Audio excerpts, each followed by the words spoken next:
Good morning, students. Here is Dr. Rekha with a new video regarding locomotor impairment. This is your second year topic by the paper Creating an Inclusive School.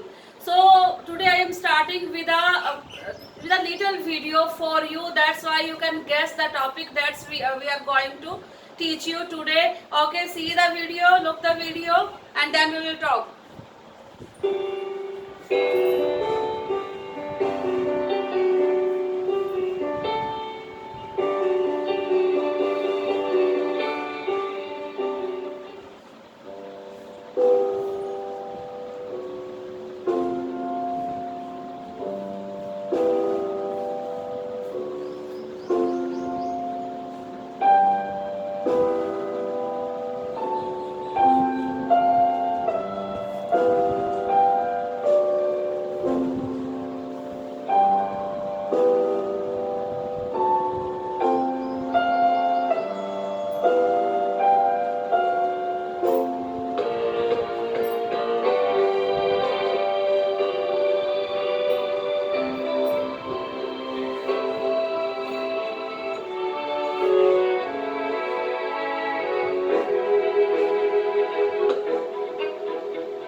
तो देखा students, आपने एक छोटा सा chance जो उनके जीवन को परिवर्तित कर देता है, एक छोटा सा चांस जो उनके जीवन को बदल देता है।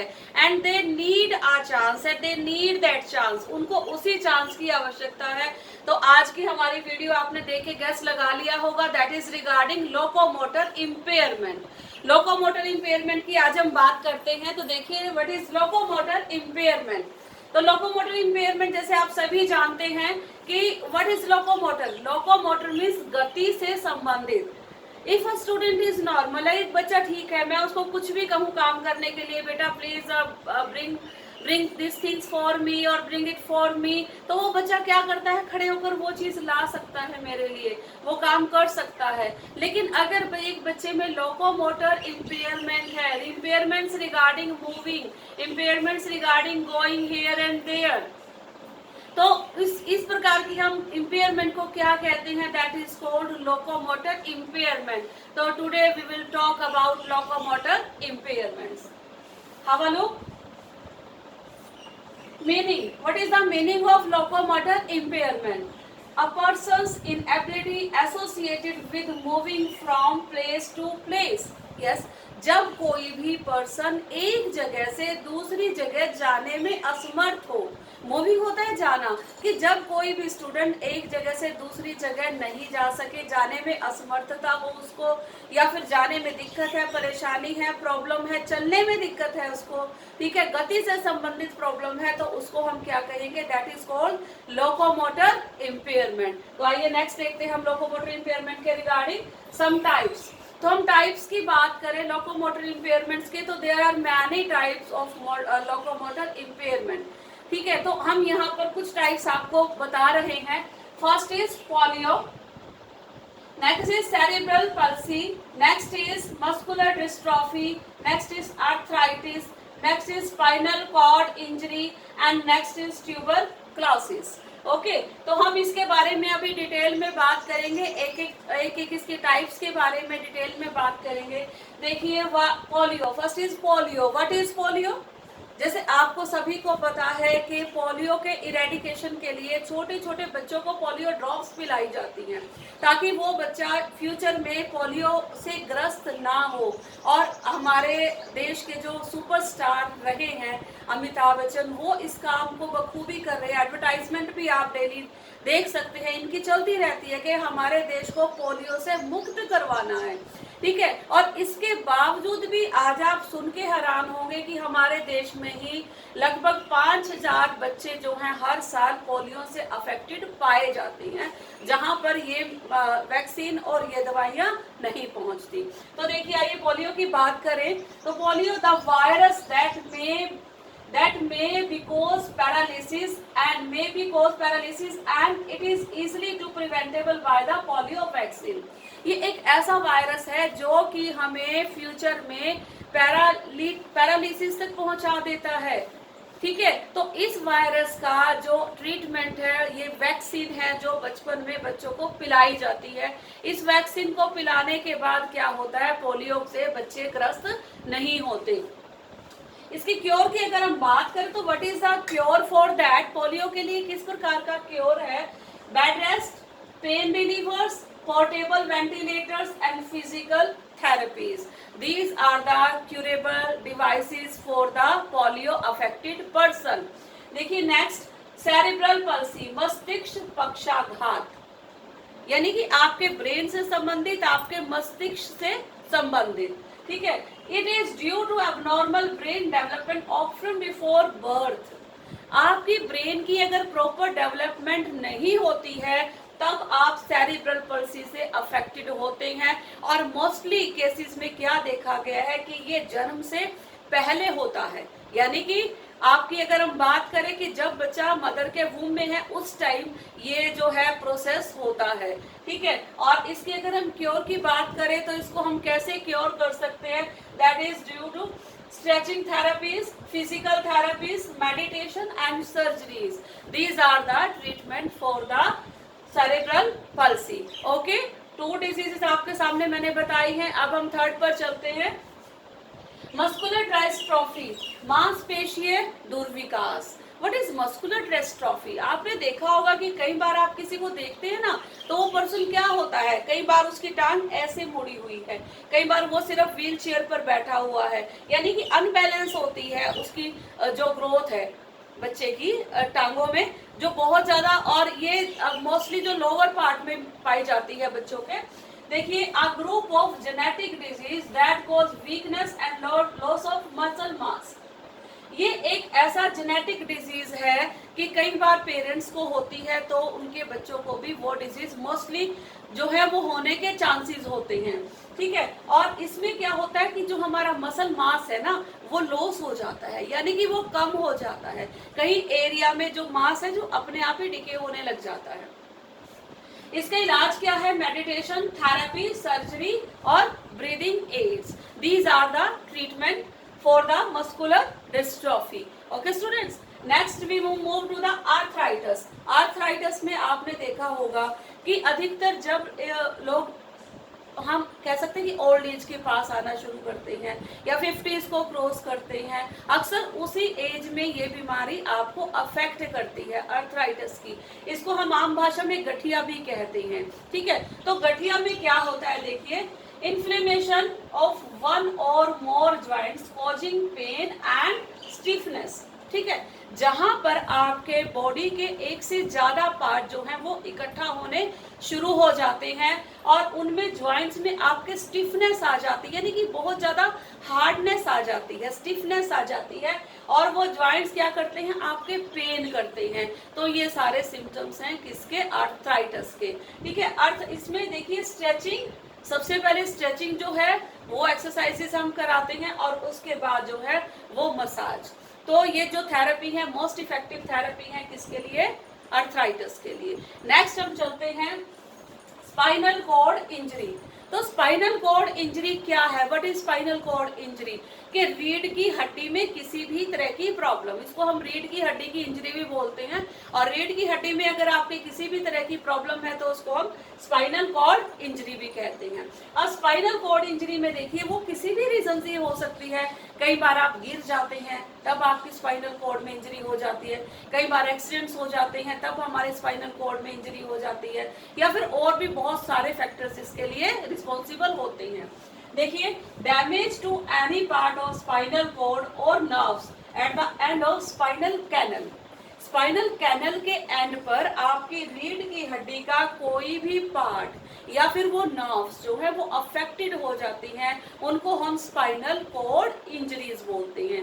ठीक है, तो इसको क्योर हम कैसे कर सकते हैं? असिस्टिव डिवाइसेस का हम इसके लिए यूज करते हैं और रिहैबिलिटेशंस का हम इसके लिए यूज करते हैं, यानी कि हमें रिहैबिलिटेट किया जाता है, पुनर्वास किया जाता है, हमें बताया जाता है कि आप इसके लिए ये ट्रीटमेंट कीजिए और उसके बाद उसका फॉलो अप भी किया जाता है। नेक्स्ट है ट्यूबरक्लोसिस, इसको हम क्षय रोग भी बोलते हैं। ठीक है, और इसको हम आम भाषा में जिसे आप कह सकते हैं टीबी, इसको हम टीबी भी कह सकते हैं ट्यूबरक्लोसिस को, इसको क्षय रोग भी हिंदी में कहते हैं। अब टीबी के तो आपने बहुत बार सुनी होगी कि टीबी के बहुत सारे एग्जाम्पल आपने अपने सराउंडिंग में आसपास देखे भी होंगे। तो देखिए बच्चों, TB is disease caused by bacteria called mycobacterium tuberculosis. जो माइक्रोबैक्टीरियम नाम का बैक्टीरिया है उससे क्या है, ये टीबी की बीमारी होती है। और टीबी की जब भी हम बात करते तो हम कहते हैं कि अगर किसी को बहुत ज्यादा कफ है और वो कफ जो है वो आपको जो कफ है, जो आपको खांसी है, वो 3 हफ्तों से ज्यादा चलती है, 3 हफ्तों से ज्यादा वो लेती है, तब आपको उसका टेस्ट जरूर करवाना चाहिए। इट मे बी कि वो टीबी के लक्षण हो सकते हैं। ठीक है, तो टीबी से बहुत ज्यादा अवेयर रहने की जरूरत है। और इसका क्योर क्या है? टीबी टेस्ट, जो इसके लिए प्योरली टेस्ट बनाए गए हैं टीबी को टेस्ट करने के लिए, एंड मेडिसिन, और इसके लिए मेडिसिन दिया जाती है। ठीक है, और वही इसके क्योर का काम करते हैं। ओके स्टूडेंट्स, नेक्स्ट स्लाइड में हम देखते हैं कि आइडेंटिफिकेशन ऑफ लोकोमोटर डिसेबिलिटी। आपके चारों तरफ एरिया में आपको लोकोमोटर से अफेक्टेड लोग नजर आते होंगे, लेकिन आप उसको कैसे आइडेंटिफाई करोगे कि ये पर्सन जो है वो लोकोमोटर इंपेयरमेंट से ग्रस्त है? ठीक है, लोकोमोटर अक्षमता से ग्रस्त है या लोकोमोटर डिसेबिलिटी से ग्रस्त है। ठीक है, गति से संबंधित डिसेबिलिटी से ग्रस्त है। तो उसके कुछ सिम्टम्स हैं जो आज आपको बता रही हूं मैं। पहले है स्लोनेस इन चाइल्ड डेवलपमेंट। जो बच्चे की डेवलपमेंट है ना, जैसे बचपन से ही हमको अर्ली एज में ही नजर आ जाते हैं बच्चे के सिम्टम्स। क्यों? अगर वो बच्चा एक्टिव है किसी भी, ठीक है, तो किसी भी रीजन से, तो उसमें क्या है कि बच्चों में स्लोनेस होती है, ऐसे बच्चों में जो कि लोकोमोटर इंपेयरमेंट से ग्रस्त होते हैं। वो बच्चे बहुत फास्टली काम नहीं करते, वो क्रीप करेंगे बहुत स्लो करेंगे, वो क्रॉल करेंगे बहुत स्लो करेंगे। ठीक है, अगर वो मूव करेंगे तब भी वो बहुत ही स्लो करेंगे। तो स्लोनेस का एक ट्रेट जो है वो इन बच्चों में आ जाता है। Next is excessive stiffness and fluffiness. तो स्टिफनेस क्या होती है कि बच्चों में, बहुत ऐसे बच्चों में जो लोकोमोटर इंपेयरमेंट का शिकार होते हैं, जो गति से संबंधित अक्षमता का शिकार होते हैं। गति माने चलना फिरना, घूमना, आना जाना, हर चीज किस में आती है? गति में आती है। तो उसमें क्या होती है कि उन बच्चों में ज्यादा स्टिफनेस आ जाती है। स्टिफनेस मतलब उन बच्चों में ज्यादा हार्डनेस आ जाती है और वो बच्चे ज्यादा फ्लफी हो जाते हैं, फूल जाते हैं। ठीक है, नेक्स्ट सिम्टम है use of one side limbs of body. वो बच्चे जो लोकोमोटर का शिकार है वो शरीर के एक ही तरफ के हिस्सों को यूज करते हैं, या शरीर के एक ही तरफ के पार्ट्स को वो बच्चे यूज करते हैं, मेनली दूसरी तरफ के पार्ट्स को वो यूज नहीं कर पाते। Next is difficulty in standing up from sitting position. अगर वो बच्चे बैठे हैं और उनको खड़ा किया जाए तो वो अपने खड़े होने में बहुत ज्यादा दिक्कतें उनको आएंगी अगर वो बच्चे लोकोमोटर डिसेबिलिटी से ग्रस्त हैं। ठीक है, नेक्स्ट है absence of limbs in part और फुल। ठीक है, उनके अंग जो है, शरीर के जो अंग हैं, या तो वो अंग कई बार ऐसा है कि नहीं होते, या फिर पार्शल होते हैं, यानी कि उनकी उन अंगों की पूरी ग्रोथ नहीं हो पाती। ये भी एक आइडेंटिफिकेशन है लोकोमोटर इम्पेयरमेंट के लिए। Next is difficulty to pick a stone from ground. अगर आप ऐसे बच्चों को ये कहो कि एक स्टोन उठाइए ग्राउंड पर से, तो वो बच्चे वहां पर अपनी उसको उठाने के लिए, उसको पिक करने के लिए प्रॉब्लम या डिफिकल्टी महसूस करेंगे। Next is difficulty to lift arm overhead. अगर हमको कहा जाए कि आप अपनी आर्म जो ओवरहेड कीजिए, ऊपर उठाइए, तो वहां पर भी उन बच्चों को दिक्कत आएगी। तो ये सारी आइडेंटिफिकेशन है। इसके अलावा और भी बहुत सारी आइडेंटिफिकेशन है कि जिनके द्वारा हम इन बच्चों को आइडेंटिफाई कर सकते हैं। नेक्स्ट स्टूडेंट्स, हमने आइडेंटिफिकेशन कर ली, ठीक है। तो उसके बाद हमारा नेक्स्ट स्टेप क्या होगा? पहले हमने देख लिया कि उसके टाइप्स कौन कौन से, कि किस वजह से बच्चों को ये प्रॉब्लम होती है, ठीक है। फिर हमने देख ली कि उसको हम आइडेंटिफाई कैसे करेंगे कि इन बच्चों में ये प्रॉब्लम है, ये दिक्कतें हैं। आइडेंटिफाई करने के बाद फिर हम उनके डायग्नोज या फिर प्रिवेंशन की बात करेंगे कि लोकोमोटर इम्पेयरमेंट से बच्चों को कैसे बचाया जा सकता है, या फिर हम कैसे क्या कर सकते हैं ऐसे बच्चों के लिए जो लोकोमोटर इम्पेयरमेंट से ग्रस्त है। तो आइए देखते हैं क्या कर सकते हैं हम प्रिवेंशन के लिए। Maintain good personal hygiene. सबसे पहली कंडीशन है पर्सनल हाइजीन, कि आप अपने आप को बिल्कुल हाइजीनिक कंडीशन में रखिए, हाइजीन कंडीशन में रखिए, यानी कि गुड हेल्दी फूड खाइए, उसमें विटामिन्स हो, उसमें प्रोटीन्स हो, उसमें मिनरल्स हो, उसमें कैल्शियम हो, उसमें हर चीज का कंटेंट्स हो, ठीक है। और अपने आप को भी, अपने पर्सनल हाइजीन को भी ध्यान में रखना है। गुड बैलेंस डाइट और पर्सनल हाइजीन का, दोनों चीजों का आपने ध्यान रखना है। इम्यूनाइजेशन अगेंस्ट डिजीज, कि आपने अपने बॉडी को इतना ज्यादा स्ट्रॉन्ग कर लेना है, ठीक है, ताकि इस प्रकार की डिजीज आपको इफेक्ट ना करे, ताकि आप इस प्रकार की डिजीज से ग्रस्त ना हो। तो आपने अपने इम्यून सिस्टम को, अपने इम्यूनाइजेशन को बहुत ज्यादा स्ट्रॉन्ग करना है, ठीक है। और स्ट्रॉन्ग मैंने आपको बताया कैसे कर सकते हैं, हेल्दी फूड खाकर, बैलेंस डाइट लेकर, आपकी डाइट में हर चीज कंटेन्स होनी चाहिए, तो उससे आप अपनी बॉडी के इम्यून सिस्टम को जो है इम्प्रूव कर सकते हैं, बढ़ा सकते हैं। Next is appropriate dietary pattern. अभी मैंने बात की थी ना कि एप्रोप्रिएट डाइटरी पैटर्न, कि आपका सबसे जो बॉडी है आपकी, अब हम बात करते हैं जनरल भाषा में कि बिना डीजल के गाड़ी कैसे चलेगी, ठीक है ना। तो बॉडी भी हमारी उसी तरह से है कि अगर हम इसको अप्रोप्रिएट डाइट ही नहीं देंगे, तो how our body will work, how our body will move, how our immune system will work better. तो कैसे काम करेगा हमारा इम्यून सिस्टम? तो उसके लिए बेस्ट ऑप्शन क्या है कि आप अपनी डाइट को बैलेंस रखिए। ओके स्टूडेंट, नेक्स्ट है avoidance of smoking to prevent obesity. Obesity के और तो बहुत सारे रीजन आपको पता है होते ही हैं, हो भी सकते हैं, ओवर ईटिंग इसका रीजन होती है, और भी बहुत सारे रीजन हो सकते हैं, लेकिन सबसे पहले इसके लिए आपको क्या करना है, अवॉइडेंस ऑफ स्मोकिंग। आपको स्मोकिंग इस चीज के लिए नहीं करनी है, ठीक है। नेक्स्ट है avoiding marriage among close relatives. जो आपके क्लोज रिलेटिव हैं, जो आपके बहुत ही पास के रिश्तेदार हैं, खास रिश्तेदार हैं, कभी भी क्लोज के रिलेटिव में आपको अपने बच्चों की शादियां नहीं करवानी है। रीजन क्या है कि वहां पर अगर कोई ऐसी जेनेटिक डिजीज है कि जो वहां पर हो रही है सभी को, उससे आप भी अफेक्ट हो सकते हैं, क्योंकि आप भी उनके क्लोज रिलेशंस में आते हैं। ओके स्टूडेंट्स, नेक्स्ट है इसमें avoiding of drugs alcohol during pregnancy. Pregnancy के दौरान ना तो किसी भी तरह की ड्रग्स मीन्स मतलब कई बार होता है कि हम ऐसी मेडिसिन भी खा लेते हैं बिना डॉक्टर के प्रिस्क्रिप्शन के। तो बिना डॉक्टर के प्रिस्क्रिप्शन के आपको कोई भी मेडिसिन नहीं खानी है, स्पेशली ड्यूरिंग प्रेगनेंसी, ठीक है। और क्या नहीं करना है, और किसी भी तरह की अल्कोहल का यूज नहीं करना है। Next prevention of HIV infections 8, ठीक है। अब आपको पता है कि HIV एड्स कितनी भयंकर, कितनी भयावह बीमारी है, ठीक है। और उसमें क्या आपने क्या करना है, अपने आप को इस प्रकार की बीमारी से ग्रस्त होने से बचाना है। Next is use of helmets while driving. जब भी, क्योंकि मैंने ये बताया कि जैसे स्पाइनल कॉर्ड इंजरी है वो किस वजह से होती है ज्यादातर, कि जब आपका एक्सीडेंट हो जाता है, जब आपके बैक पेन होती है, जब आपको बैक में चोट लग जाती है, ठीक है, जब आपको बैक बोन में चोट लग जाती है, स्पाइनल कॉर्ड में चोट लग जाती है, तो उस वजह से वो इंजरी होती है।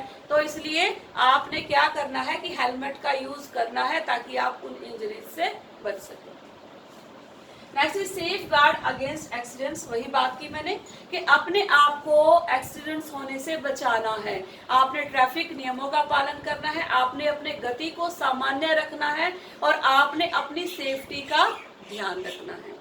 ठीक है स्टूडेंट्स, तो ये जो टॉपिक मैंने आज आपको कराया लोकोमोटर इम्पेयरमेंट, ये कोई एक प्रैक्टिकल इशू नहीं है, ना ये कोई प्रैक्टिकल, हम कह सकते हैं कि ये सिर्फ आपने चीजों को, इनको अपनी लाइफ में अडॉप्ट करना है। आपने इन चीजों को आपने कर कर देखना है, इन चीजों को आपने इससे बेनिफिट लेना है। क्यों? अगर आप एक क्लास टीचर हैं जब, तो उस समय अगर कोई भी स्टूडेंट्स इस प्रकार की डिसेबिलिटी से ग्रस्त है आपकी क्लास में, वो चीजें आपको हेल्प करेगी उनको प्रिवेंशन करने के लिए, उनको लाइफ स्किल सिखाने के लिए और उनको नॉर्मल लाइफ लीड करने के लिए। I hope you will follow my guideline. Thank you.